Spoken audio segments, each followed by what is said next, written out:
अलिफ लैला कमरुज्जमा और बदौरा की कहानी। एक दिन शहरजाद ने बादशाह शहरयार को कमरुज्जमा और बदौरा की कहानी सुनानी शुरू की। उसने बताया कि फारस देश के पास ही खलदान राज्य था, जिस पर शाहजमा नाम के बादशाह की हुकूमत थी। बादशाह के पास सब कुछ था, बस एक संतान न थी। इसी बात से बादशाह हमेशा दुखी रहता था। बादशाह के दुख को देखकर उसके राज्य के कुछ विद्वानों ने सलाह दी कि उसे दान पुण्य करना चाहिए और ईश्वर से संतान पाने की फरियाद करनी चाहिए। इसके बाद राजा सालों तक संतान की चाह में दान पुण्य करता रहा और एक दिन भगवान ने उसकी सुन ली। बादशाह की पत्नी को गर्भ ठहरा और कुछ समय बाद उसने एक खूबसूरत बेटे को जन्म दिया। बेटे के जन्म की खुशी में महल में खूब जश्न मनाया गया और बादशाह ने बेटे का नाम कमरुज्जमा रखा। बादशाह ने उसे खूब पढ़ाया लिखाया और युद्ध कौशल की शिक्षा भी दिलाई। जब कमरुज्जमा जवान हुआ तो पिता ने चाहा कि उसका विवाह कराकर उसे राज्य भार दे दिया जाए, मगर परेशानी यह थी कि उसका बेटा विवाह करना ही नहीं चाहता था।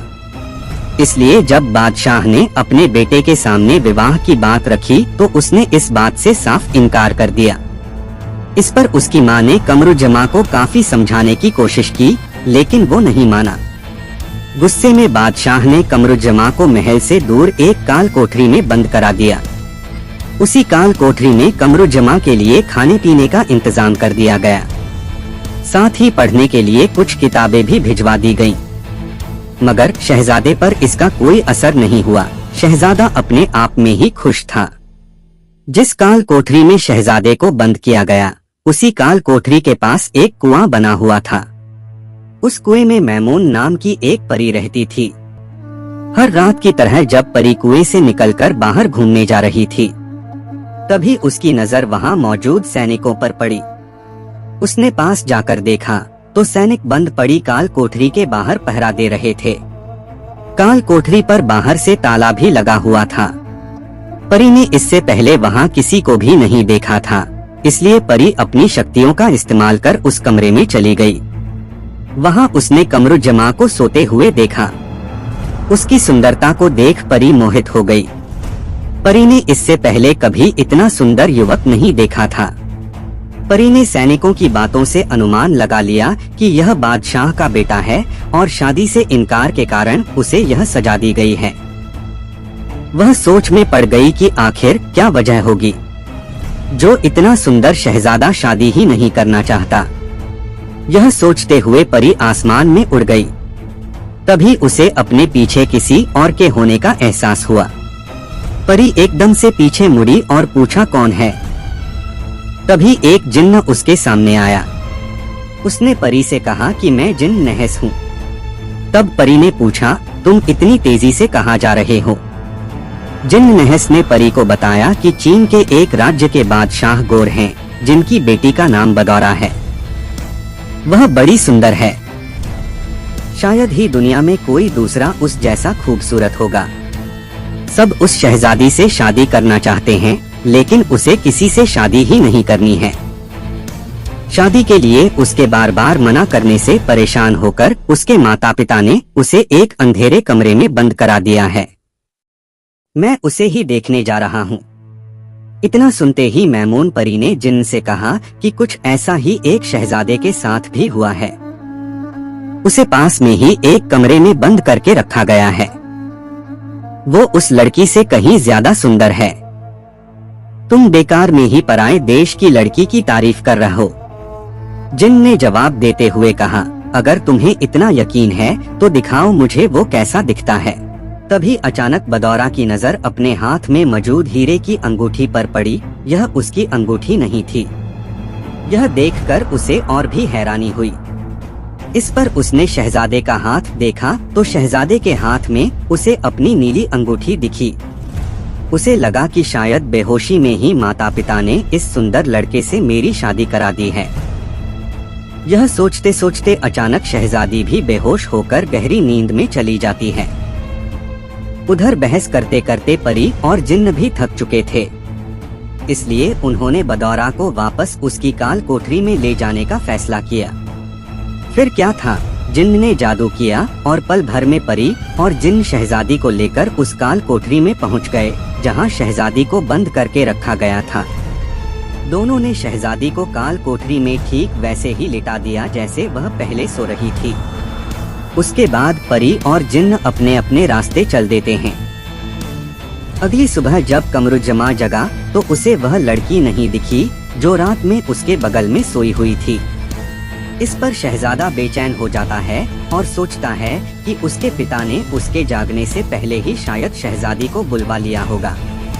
इस ख्याल के साथ शहजादा सैनिकों से उस लड़की के बारे में पूछता है, मगर सभी सैनिक किसी भी लड़की के वहां आने से इनकार कर देते हैं।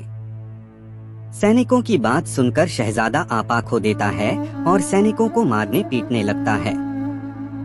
जब इस बात की खबर बादशाह को होती है तो वह भी हैरान रह जाते हैं और हकीकत जानने के लिए बेटे से मिलने पहुंच जाते हैं।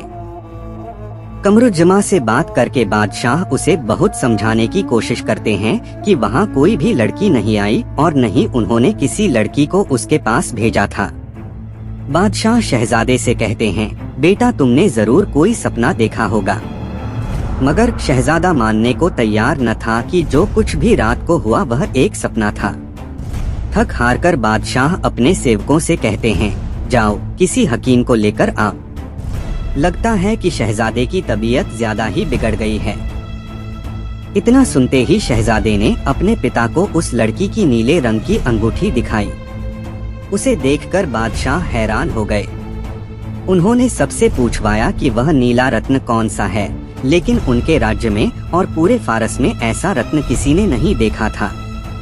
तब राजा ने शहजादे को कहा कि तुम चिंता मत करो, हम उस लड़की को ढूंढ निकालेंगे। हम उसे इधर ढूंढते हैं और तुम हमारे नदी के किनारे वाले महल में चले जाओ, वहाँ परदेसी भी आते हैं, तुम उनसे इस रत्न के बारे में पूछ सकते हो। शहजादा इस बात को मान गया और नहा धोकर अपने नदी किनारे वाले महल के लिए निकल पड़ा। वहीं दूसरी ओर चीन में गोर बादशाह की बेटी बदौरा का हाल भी कुछ ऐसा ही था। उसने भी सुबह होते ही अपने बगल में सो रहे लड़के के बारे में पूछा। सब उसके सवालों से भी परेशान हो गए। जब लड़की ने अपने पिता को हीरे की अंगूठी दिखाई तो बादशाह गोर भी हैरान हो गए। यह हीरे की अंगूठी उनकी बेटी की नहीं थी। काफी सोचने विचारने के बाद भी जब कुछ समझ न आया तो उन्हें लगा कि उनकी बेटी पागल हो गई है। कहीं से वह यह अंगूठी पा गई है और कह रही है कि उसे कोई खूबसूरत लड़का दे गया है। इस विचार के साथ कि उनकी बेटी बदौरा की मानसिक स्थिति काफी खराब हो गई है, उन्होंने अपनी बेटी को सोने की जंजीरों से बंधवाकर दूसरी काल कोठरी में डाल दिया। साथ ही इस बात का भी ऐलान करा दिया, जो भी मेरी बेटी को ठीक करेगा मैं उससे अपनी बेटी की शादी करा दूंगा। साथ ही उसे अपने राज्य का नया राजा भी घोषित करूंगा। इसके साथ ही बादशाह ने एक शर्त भी रख दी कि उसकी बेटी को ठीक करने का दावा करने वाला अगर असफल रहा तो उसे मौत की सजा दे दी जाएगी। इस घोषणा के बाद कई हकीम शहजादी को ठीक करने के लिए आए, लेकिन शहजादी को ठीक नहीं कर पाए। इस कारण बादशाह ने ऐलान के अनुसार उन्हें मौत की सजा दे दी। तभी एक दिन शहजादी का मुंहबोला भाई मर्जुबन दूसरे देश से चीन लौटा। वहां पहुंचते ही उसे शहजादी बदौरा के बारे में पता चला। वो तुरंत लड़की का भेष बनाकर किसी तरह से उस काल कोठरी में पहुंच गया। उसने शहजादी के पास जाकर कहा कि मैं लड़की के भेष में मर्जुबन हूँ। हम दोनों ने बचपन में एक ही माँ का दूध पिया था। इस नाते तुम मेरी बहन हो और हम दोनों एक साथ खूब खेले हैं, तो तुम मेरी दोस्त भी हुई। इसलिए मुझे बताओ आखिर हकीकत क्या है?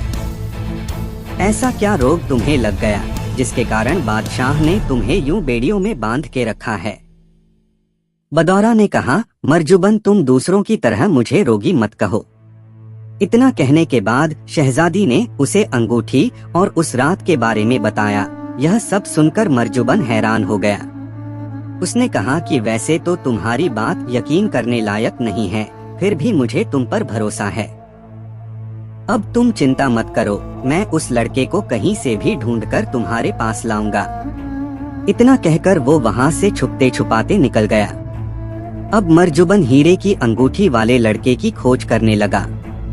जब चीन में उसे ऐसे किसी लड़के के बारे में पता नहीं चला तो वह चीन से बाहर निकल पड़ा। करीब 6 महीने तक वो हर जगह जाता और हर किसी से ऐसे लड़के के बारे में पूछता जिसके पास नीली अंगूठी हो या ऐसा कोई जो किसी लड़की को ढूंढ रहा हो। कई जगहों पर घूमते घूमते एक दिन मरजुबन एक अनजान जहाज में बैठ गया। वह जहाज मरजुबन को उस जगह ले गया जहां शहजादा कमरुज़्ज़मा था। तट पर पहुंचने से पहले ही एक भयानक तूफान आया जिसकी वजह से वह जहाज तहस-नहस होकर डूब गया। मरजुबन अच्छा तैराक था, इस कारण वह बच गया और लकड़ी के एक तख्ते के सहारे खुद को किनारे तक ले आया। उस वक्त शहजादा कमरुज़्ज़मा तट पर ही मौजूद था। उसने दूर से देखा कि कोई अनजान व्यक्ति समुद्र में डूब रहा है। शहजादे ने अपने सैनिकों को भेजकर उसे बचाकर लाने का आदेश दिया। जान बचने के बाद भी मरजुबन खुश नहीं था। उसे इतना उदास देखकर लोगों ने शहजादे को मरजुबन के बारे में बताया। इस पर कमरुज़्ज़मा ने खुद मरजुबन से मिलने का फैसला किया और वहां पहुंच गया जहां मरजुबन को ठहराया गया था। शहजादे ने मरजुबन से पूछा, क्या हुआ? तुम इतने उदास क्यों हो? दुखी मन से मरजुबन ने उस अंगूठी का जिक्र करते हुए अपनी बहन बदौरा के हाल के बारे में बताया। तब शहजादे ने मरजुबन को अपनी उंगली में वो नीली अंगूठी दिखाई और कहा कि वो मैं ही हूँ जिसे तुम ढूंढ रहे हो। चलो मुझे जल्दी से उस शहजादी के पास ले चलो। उसके बाद खुशी होकर शहजादा सबसे पहले अपने पिता के पास गया। अपने बेटे को सालों बाद खुश देखकर बादशाह का चेहरा भी खिल उठा, लेकिन कमरुज़्ज़मा ने अपनी खुशी का कारण अपने पिता को नहीं बताया। पिता शहजादे को चीन जाने की इजाजत नहीं देंगे, इस डर से शहजादे ने कहा कि मुझे 1 वर्ष के लिए भ्रमण पर जाना है। बादशाह इतने दिनों के लिए बेटे को खुद से दूर तो नहीं जाने देना चाहते थे, लेकिन इतने दिनों बाद उसे इतना खुश देखकर वो मना नहीं कर पाए और भ्रमण पर जाने की इजाजत दे दी। पिता की आज्ञा पाकर मरजुबान के साथ शहजादा चीन के लिए निकल पड़ा। रास्ते में मरजुबान ने शहजादे कमरुज़्ज़मा से कहा कि आपको हकीम के भेष में वहां जाना होगा, क्योंकि बादशाह ने अपनी बेटी से सिर्फ उसे ठीक करने वाले लोगों से ही मिलने की इजाजत दे रखी है। उन्होंने ऐलान कराया है कि जो भी उनकी बेटी को ठीक करेगा वो उसकी शादी अपनी बेटी से करा देंगे। वहीं नाकाम होने पर मौत की सजा दे दी जाएगी। कई महीनों की लंबी यात्रा के बाद कमरुज़्ज़मा चीन पहुंचा। हकीम वहां पहुंचकर मरजुबन के कहने पर हकीम के कपड़े पहने और बादशाह गौर से मिलने पहुंच गया। कमरुज़्ज़मा ने बादशाह से कहा कि मैं आपकी बेटी को ठीक करने के लिए परदेश से आया हूं, आप जल्दी से मुझे वहां ले जाएं। बादशाह ने कहा कि तुम जैसे बहुत आए और मौत के घाट उतार दिए गए, जाओ देखते हैं कि तुम क्या करोगे। इतना कहकर बादशाह ने एक सैनिक से कमरुज़्ज़मा को शहजादी बदौरा के पास ले जाने के लिए कहा। काल कोठरी के पास पहुंचकर कमरुज़्ज़मा रुक गया। सैनिक ने कहा, अरे क्या हुआ, आप रुक क्यों गए? तभी उसने एक खत में उस रात की बात और नीली अंगूठी रखकर वहां मौजूद सेविका को देकर कहा कि इसे शहजादी के पास पहुंचा दो। फिर सैनिक की बात का जवाब देते हुए कहा कि मैं उसका इलाज बाहर से ही कर सकता हूं। सेविका से कमरुज़्ज़मा की चिट्ठी मिलने के बाद शहजादी बदौरा खुशी से फूली नहीं समाई। तब उसने अपनी सेविका से कहा, मुझे खोल दो, अब मैं बिल्कुल ठीक हूँ, मेरे रोग की दवा मिल गई है। सेविका ने कई सालों से शहजादी को इस तरह मुस्कुराते और हंसते नहीं देखा था, इसलिए उसे भी लगा कि वो ठीक हो गई हैं। यह सोचकर उसने शहजादी की बेड़ियां खोल दी और खुद भागकर बादशाह को यह खुशखबरी सुनाने चली गई। इस बीच शहजादी बदौरा काल कोठरी से बाहर खड़े कमरुज़्ज़मा से मिलने पहुंच गई। कमरुज़्ज़मा को सामने देख शहजादी ने उसे गले से लगा लिया और फिर दोनों एक दूसरे से बात करने लगे। वे आपस में बात कर रहे थे कि तभी बदौरा के पिता वहां पहुंच गए। उन्होंने कमरुज़्ज़मा से पूछा कि तुमने ऐसा चमत्कार कैसे कर दिखाया। तब कमरुज़्ज़मा ने बादशाह को सब कुछ सच बता दिया। उसने कहा कि मैं कोई हकीम नहीं हूँ, मैं वही लड़का हूँ जिसकी याद में आपकी बेटी आज तक पागल बनी हुई थी। फिर शहजादे ने बादशाह को उस रात के बारे में बताया। यह सब सुनकर बादशाह गौर हैरान हो गए। खैर, अब बादशाह को इस बात की खुशी थी कि उनकी बेटी ठीक हो गई है और उन्हें अपनी बेटी के लिए एक खूबसूरत शहजादा भी मिल गया। तब बादशाह ने शर्त के अनुसार अपनी बेटी की शादी कमरुज़्ज़मा से करवा दी। शादी के बाद बादशाह ने अपने दामाद को अपने महल में एक ऊंचा पद दे दिया। कुछ दिन खुशी खुशी रहने के बाद कमरुज़्ज़मा उदास हो गया। जब बदौरा ने उससे दुख का कारण पूछा तो उसने कहा कि वो पिता की याद में दुखी है। इतना सुनते ही बदौरा ने अपने पिता से साल भर के लिए राज्य से दूर घूमने जाने के लिए अनुमति मांगी। बादशाह गौर ने भी खुशी खुशी उन्हें जाने की इजाजत देते हुए जल्दी लौटकर आने को कहा। पिता से इजाजत मिलने के बाद बदौरा अपने पति और सेवकों के साथ निकल पड़ी। उसने कमरुज़्ज़मा से कहा कि आप अब ज्यादा दुखी न हो, यहाँ से हम आपके पिता से मिलने जाएंगे। शहजादा कमरुज़्ज़मा खुश हो गया। दोनों कुछ दूर आगे बढ़े ही थे कि शहजादे की नजर बदौरा की कमर पर पड़ी। उसमें एक लाल रंग की पेटी बंधी हुई थी। कमरुज़्ज़मा उससे लाल रंग की पेटी के बारे में पूछने ही वाले थे कि तब तक बदौरा ने उस पेटी को कमर से उतरकर जमीन में रख दिया और सो गई। शहजादा भी बदौरा के पास लेट गया और कुछ देर तक उस पेटी को देखता रहा। फिर शहजादे ने उस लाल पेटी को खोलकर देखा। पेटी को खोलने के बाद शहजादे को उसमें एक लाल रंग का बड़ा सा रत्न मिला जो बहुत ही खूबसूरत था। उस रत्न पर छोटे अक्षरों में कुछ लिखा हुआ था।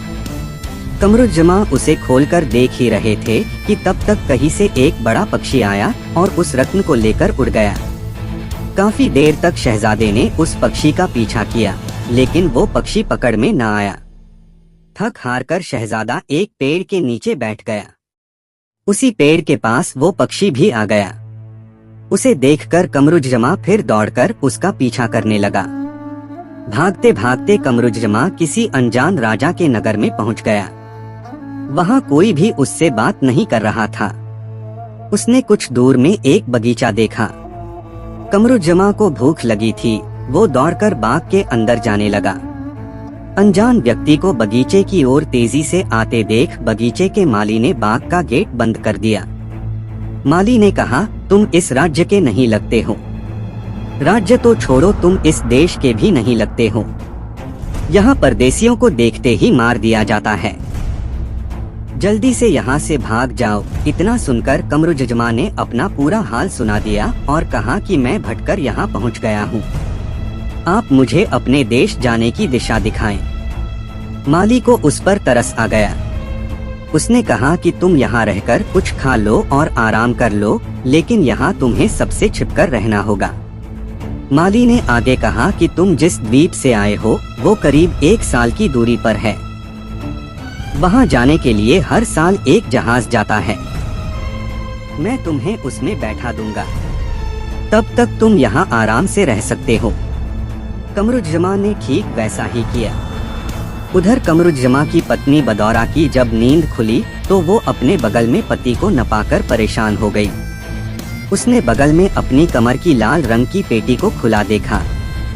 वो समझ गई कि इसे उसके पति ने ही खोला होगा, लेकिन उसके अंदर का रत्न गायब था।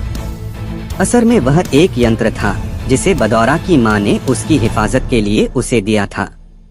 उसे लगा कि शहजादा उस यंत्र की वजह से ही कहीं चला गया है या फिर किसी मुश्किल में पड़ गया है। उसने 1-2 दिन तक कमरुज़्ज़मा का इंतजार उसी जगह पर किया, लेकिन जब वो नहीं लौटा तो बदौरा और परेशान हो गई। बदौरा ने तय किया कि वो राजा के भेष में आगे की यात्रा करेगी ताकि उन्हें कमजोर समझकर उन पर कोई हमला न कर दे। उसने अपनी जगह पालकी में एक दासी को बैठा दिया और खुद शहजादे के कपड़े पहनकर उसकी पालकी में बैठ गई। सभी आगे बढ़ते हुए अवानी देश पहुंच गए। वहां के बादशाह अशम्स को जब पता चला कि कमरुज़्ज़मा की पालकी पास से जा रही है तो वो उनसे मिलने आ गया। उन्होंने कमरुज़्ज़मा को कभी देखा नहीं था, तो उसकी पत्नी बदौरा को पुरुष भेष में देखकर कमरुज़्ज़मा समझ लिया। अवानी देश के बादशाह अशम्स ने बदौरा को कमरुज़्ज़मा समझकर अपने महल चलने के लिए कहा। वहाँ बदौर की बुद्धि और सबके लिए आदर भाव देखकर बादशाह ने अपनी बेटी की शादी का प्रस्ताव कमरुजजमा बनी बदौरा के सामने रखा। उन्होंने कहा कि मेरा बेटा नहीं है, इसलिए मैं चाहता हूँ कि तुम यहाँ का राजपाट संभालते हुए यही रहो। बदौरा बादशाह को मना नहीं कर पाई और अपनी जान के डर से सच भी न बता सकी। उसने डर के मारे बादशाह की बेटी से शादी कर ली।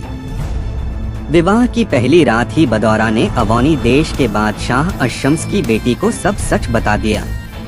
उसके बाद पुरुष के भेष में बदौरा ने कहा कि अब तुम चाहे तो मुझे प्राण दंड दिलवा दो या छोड़ दो, सब कुछ तुम पर निर्भर करता है, लेकिन मैं तुम्हें बता दूं कि जब कभी भी मेरे पति लौटेंगे मैं तुम्हारा विवाह उनसे करवा दूंगी, फिर हम तीनों खुशी खुशी रहेंगे। बादशाह अशम्स की बेटी ने उसे तुरंत गले से लगा लिया और कहा कि मैं आपके साहस की तारीफ करती हूँ। आप यहाँ आराम से रहिए और हमारी सेना की मदद से अपने पति को ढूंढती रहिए, मैं किसी से कुछ भी नहीं कहूँगी। वहाँ कमरुजजमा अपनी पत्नी बदौरा की याद में तड़प रहा था। इंतजार करते करते वो दिन आ ही गया जब जहाज वहाँ से अवनी राज्य के लिए रवाना होने वाला था। उसी दिन एक पक्षी ने कुछ सुनहरी सी चीज उस बगीचे में गिरा दी। जब कमरुजजमा ने देखा तो पता चला कि वो वही यंत्र है जिसका पीछा करते करते वो रास्ता भटक गया था। कमरुजजमा बहुत खुश हुआ। उसने उस यंत्र को एक मटके में डाल दिया और माली ने उसे करीब 10 से 20 मटके में जैतून का तेल भरकर तोहफे के रूप दे दिया। तभी जहाज को चलाने वाला व्यक्ति माली के घर आया और कहा कि जिसे भी जहाज से जाना है जल्दी चले आना, क्योंकि हम कुछ देर में चले जाएंगे।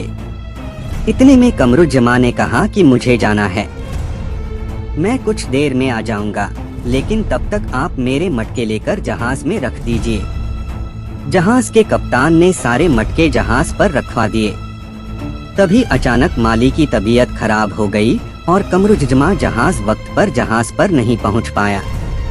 जब वो समुद्र किनारे पहुंचा तो देखा कि जहाज निकल गया था। वो बहुत दुखी हो गया। दुखी होकर वो माली के पास वापस आया तो देखा कि माली मर चुका था। उसने माली को अंतिम विदाई दी और जहाज के वापस आने का इंतजार वही बगीचे में बैठकर करने लगा।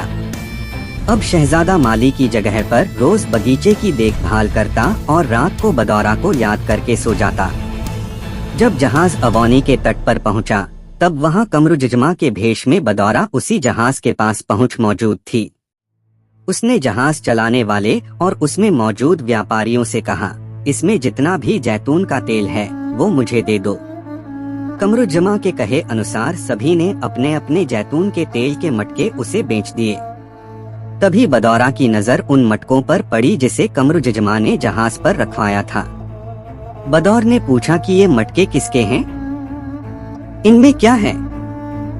तब जहाज के कप्तान ने बताया कि यह एक छोटे व्यापारी के मटके हैं जिसका जहाज छूट गया था, इसमें भी जैतून का तेल है। बदौरा ने उन मटकों को भी खरीद लिया और उससे कहा कि इसके पैसा ले जाकर उस मुसाफिर को देना। फिर बदौरा सारे मटके लेकर महल चली गई। कमरुजजमा ने पहचान के लिए उस मटके को अलग से सजा रखा था जिसमें बदौरा का यंत्र था। सभी मटके में से उसे सबके अलग देखकर पुरुष के भेष में रह रही बदौरा ने उसे खोलकर देखा तो उसमें उसे अपना यंत्र मिला। अपने खोए यंत्र को देखकर बदौरा बहुत खुश हुई। अगले ही दिन वह सीधे उस जहाज को चलाने वाले व्यक्ति के पास पहुंची और कहा कि जल्दी से उस मुसाफिर को मेरे पास लेकर आओ जिसके मटके तुम्हारे जहाज पर थे। हमें पता चला है कि उसने हमारे राज्य का काफी सारा कर्ज ले रखा है। अगर तुम उसे यहाँ नहीं लाए तो मैं तुम सबको बंदी बना लूंगा। इतना कहकर उसने मंत्री होने के नाते जहाज का सारा सामान जब्त कर लिया और व्यापारियों को अपने पास रख लिया। उसने कहा तुम जल्दी से लौटकर आओ और सारा सामान व व्यापारियों को लेकर चले जाओ। जहाज का कप्तान मजबूर होकर वापस उसी देश चला गया जहां से आया था। कुछ ही दिन में वहां पहुंचकर वो सीधे बगीचे गया और दरवाजा खटखटाने लगा। कमरुजजमा गहरी नींद में सो रहा था। उसने काफी देर बाद दरवाजा खोला। जहाज के कप्तान ने तुरंत कमरुज्जमा को पकड़कर जबरदस्ती जहाज पर बैठा दिया। शहजादा चिल्लाता रहा कि मुझे क्यों इस तरह से जहाज पर चढ़ा रहे हो। तब उसने कहा कि तुम पर अवनी राज्य का काफी कर्ज है, इसलिए वहाँ के मंत्री ने तुम्हें तुरंत बुलाया है। उसने जहाज के कप्तान को बार बार कहा कि मैंने किसी से कोई कर्ज नहीं लिया है, लेकिन उसने उसकी एक बात नहीं सुनी। कुछ दिनों बाद जहाज अवनी पहुंच गया। कप्तान ने कमरुज्जमा को ले आने का पैगाम महल में भिजवाया। यह खबर मिलते ही पुरुष के रूप में बदौरा वहां पहुंच गई। उसने जैसे ही कमरुज्जमा को देखा वह खुश हो गई, लेकिन उसने खुद को संभाला और जहाज के कप्तान को खूब सारा इनाम देकर सभी व्यापारियों के साथ विदा किया। कमरुज्जमा ने अपनी पत्नी को पुरुष रूप में नहीं पहचाना। बदौरा उसे अपने साथ महल में ले गई और सेवकों से कहकर उसे अच्छे कपड़े और खाने को शानदार भोजन दिलवाया। फिर बदौरा अपने स्त्री रूप में सजकर कमरुज्जमा के पास आई। अब कमरुज्जमा ने फौरन बदौर को पहचान लिया। उसकी आंखों से खुशी के कारण आंसू निकलने लगे। उसके बाद बदौरा ने अपना सारा हाल शहजादे को सुनाया और कमरुज्जमा ने भी अपने अब तक के सफर के बारे में बदौरा को जानकारी दी। अगले दिन सुबह होते ही स्त्री रूप में बदौरा अवनी देश के बादशाह अशम्स के पास गई। उसे बादशाह ने पहचाना नहीं। तभी बदौरा ने बादशाह को अपने पुरुष रूप और जंगल में पति के खोने की सारी कहानी सुनाई। बदौरा ने कहा कि आप मुझे चाहें तो मृत्यु दंड दे सकते हैं, बस मेरा इरादा किसी को दुख पहुंचाने का नहीं था। मैंने सब कुछ विवश होकर किया। अब मुझे अपने पति मिल गए हैं, इसलिए मैंने आपको सब सच बता दिया है। आप अपनी बेटी की शादी मेरे पति से करवा सकते हैं, मुझे इसमें कोई दिक्कत नहीं होगी। तभी कमरुज्जमा को बदौरा ने अवनी देश के बादशाह अशम्स से मिलवाया। बादशाह भी सारी बात सुनकर अपनी बेटी की शादी कमरुज्जमा से करवाने के लिए राजी हो गए। बादशाह ने शादी की तारीख तय करने से पहले कमरुज्जमा से इसके बारे में पूछा। शहजादे ने कहा कि मेरा मन तो है कि मैं वापस अपने घर चला जाऊं, लेकिन आप और मेरी पत्नी अगर चाहते हैं कि मैं विवाह करूं तो मैं ऐसा ही करूंगा। फिर धूमधाम से बादशाह अशम्स ने अपनी बेटी और शहजादे कमरुज्जमा की शादी करवा दी। थोड़े समय में दोनों के एक एक पुत्र हो गए। दोनों को उनकी माँ बहुत प्यार करती थी, लेकिन बेटे अपनी सौतेली माँ को अधिक प्यार करते थे। इससे जलकर दोनों माँओं ने एक दूसरे को बदनाम करने की साजिश की। जब बेटों को यह पता चला तो उन्हें बहुत गुस्सा आया। उन्होंने कहा कि वो पिता को सब कुछ बता देंगे। इससे परेशान होकर कमरुज्जमा की दोनों पत्नियों ने एक दूसरे के बेटे के खिलाफ कमरुज्जमा से शिकायत करते हुए कहा कि आपके बेटों ने हमें बदनाम करने की कोशिश की है। इस पर बिना सच्चाई जाने कमरुज्जमा ने दोनों बेटों अमजद और असद को मौत की सजा देने का ऐलान कर दिया। आदेश मिलते ही मंत्री शहजादों को जंगल ले गया और उन्हें बताया कि आप दोनों को मौत की जा दी गई है। दोनों भाइयों ने कहा कि जब पिता ने ऐसा कहा है तो सोच समझकर ही कहा होगा, हमें सजा मंजूर है। यह सुनकर मंत्री ने दोनों के हाथों को बांध दिया और अपनी तलवार निकाल ली। तलवार की चमक देखकर पास ही खड़ा घोड़ा हिनहिनाने लगा और तेजी से दूसरी दिशा में भागने लगा। मंत्री को लगा कि ये दोनों यही बंधे हैं, तो क्यों न पहले घोड़े को देख लूं।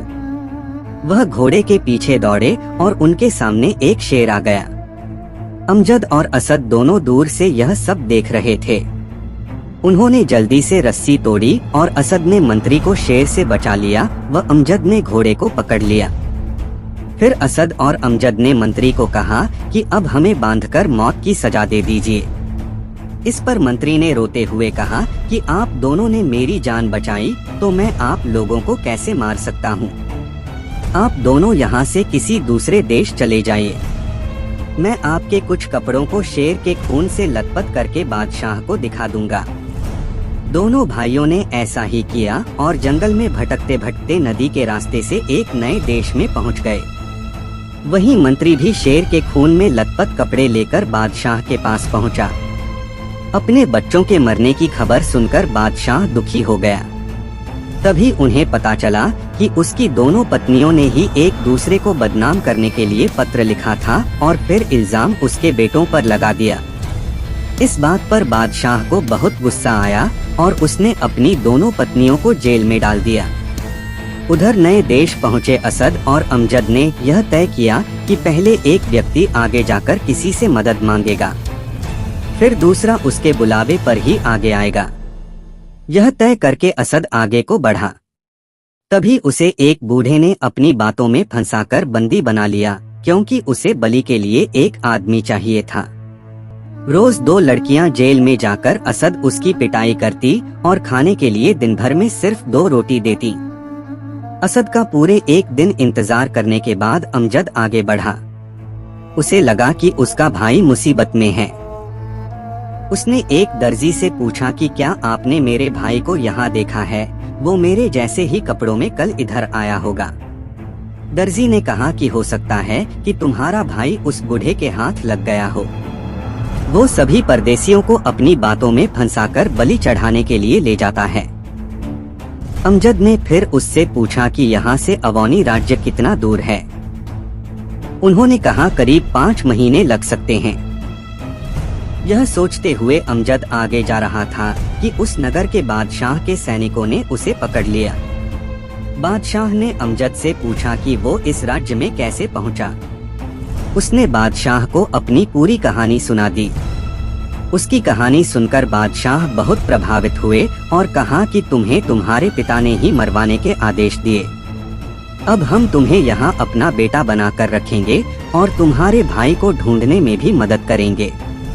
बादशाह ने अमजद को अपना बेटा मानने के बाद उसे मंत्री पद दे दिया और सारी जगह ऐलान करवा दिया कि जो भी असद के बारे में बताएगा उसे खूब सारा इनाम दिया जाएगा।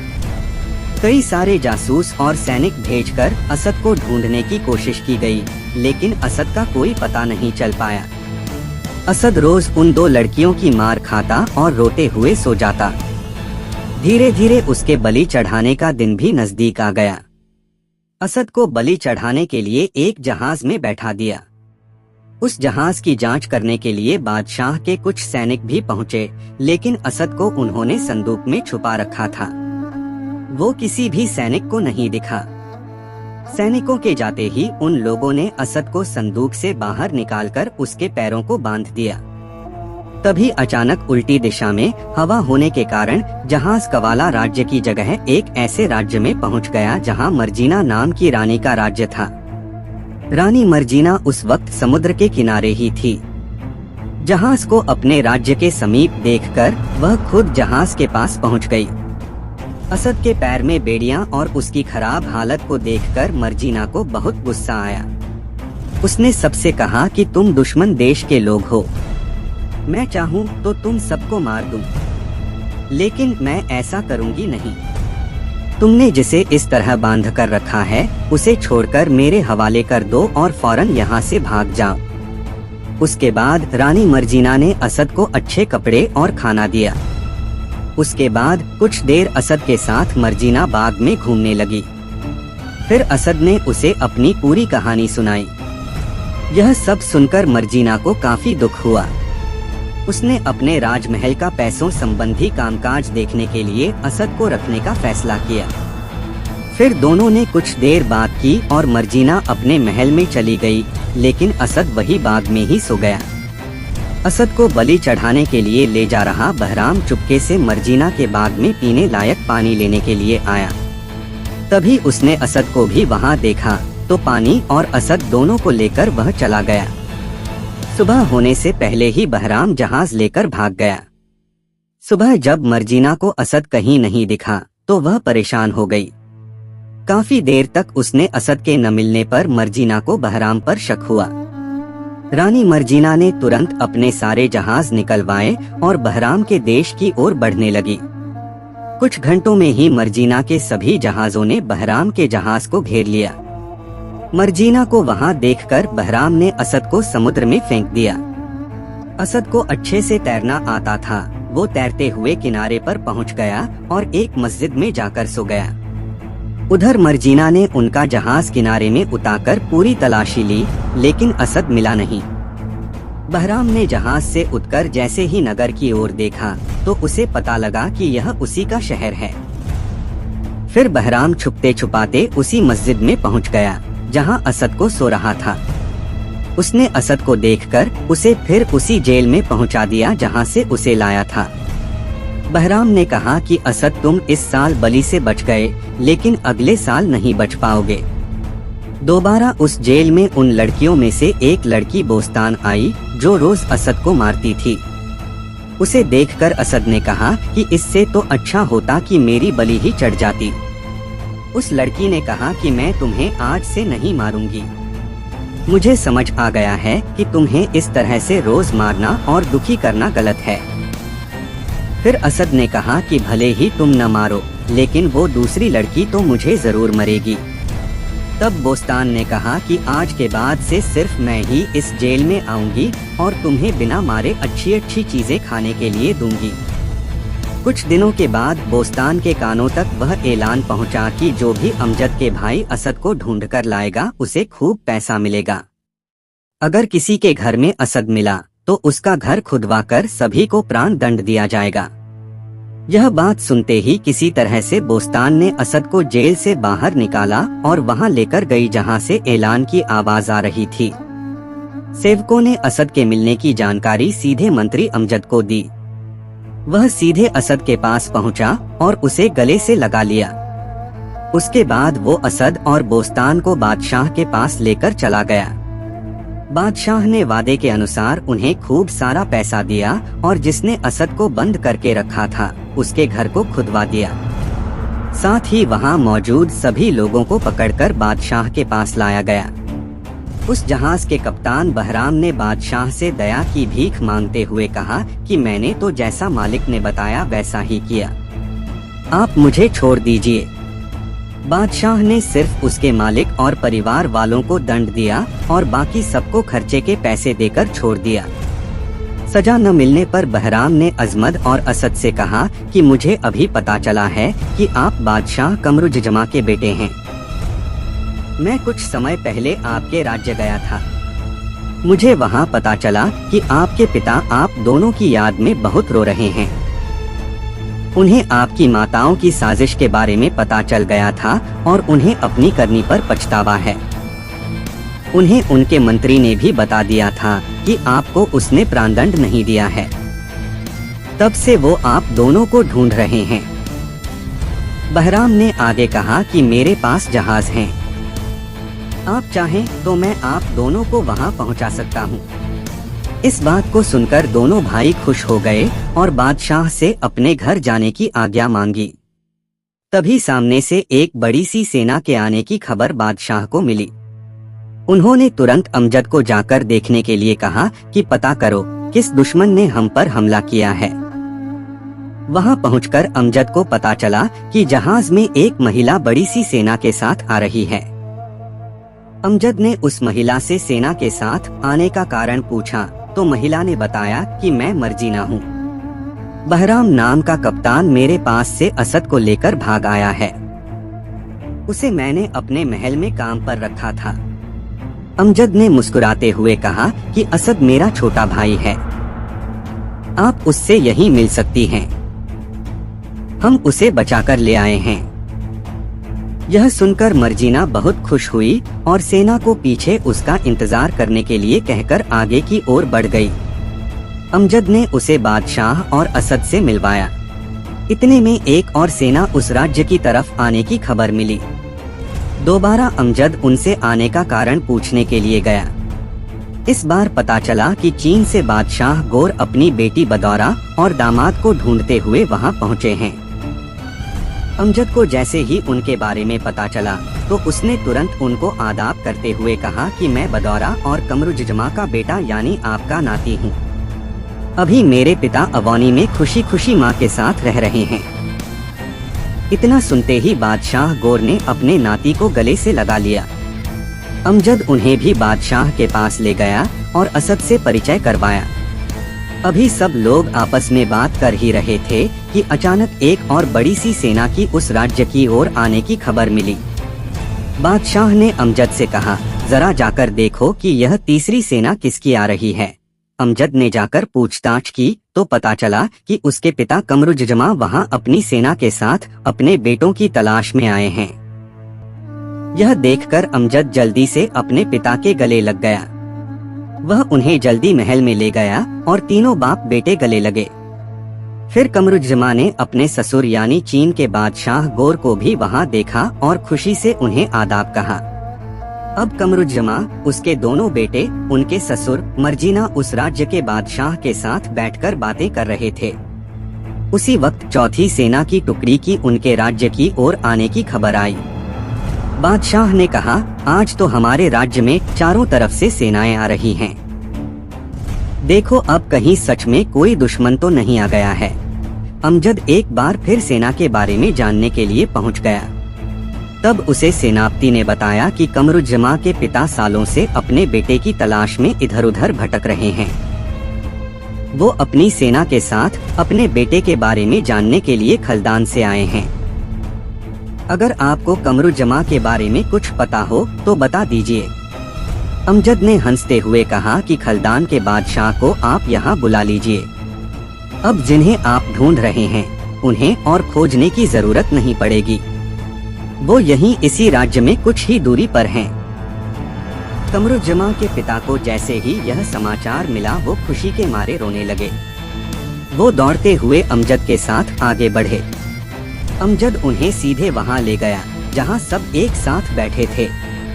अपने बेटे कमरुज्जमा को देखते ही बादशाह शाहजमां ने उसे गले से लगा लिया।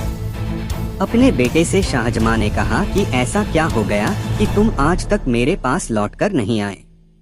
मैंने तुम्हें कितना ढूंढा। इतना कहकर वो रोने लगे। उसके बाद कमरुज्जमा ने अपने पिता से असद और अमजद की पहचान करवाई। उसके बाद चीन से आए बादशाह गोर से भी मुलाकात करवाई। खलदान के बादशाह शाहजमां सबसे मिलकर काफी खुश हुए। उसके बाद कमरुज्जमा ने अपने पिता को अब तक का सारा किस्सा सुनाया। फिर सभी ने सलाह मशवरा करके असद का विवाह मर्जीना से और अमजद का विवाह असद की जान बचाने वाली लड़की बोस्तान से करने का फैसला लिया। दोनों का धूमधाम से विवाह हुआ और कई दिनों तक जश्न चला। फिर चीन से आए बादशाह गोर, खलदान के बादशाह शाहजमां और उनका बेटा कमरुज्जमा सभी अपने अपने देश लौट गए। इतनी कहानी सुनाकर शहरजाद ने शहरयार से कहा कि मुझे उम्मीद है कि आपको यह कहानी अच्छी लगी होगी। मेरे पास ऐसी ही कई सारी कहानियां हैं। अगर मुझे प्राणदंड नहीं दिया जाएगा तो मैं कल दोबारा से एक नई और इससे भी रोमांचित कहानी सुनाऊंगी। यह कहानी नूरुद्दीन और फारस देश की दासी की है। नई कहानी सुनने की चाह रखते हुए बादशाह शहरयार ने एक और दिन के लिए प्राणदंड रोक दिया और अगले दिन शहरजाद से कहानी सुनाने के लिए दोबारा आने की बात कही। क्या है नूरुद्दीन और फारस देश की दासी की कहानी? जानने के लिए स्टोरी का दूसरा पार्ट देखें।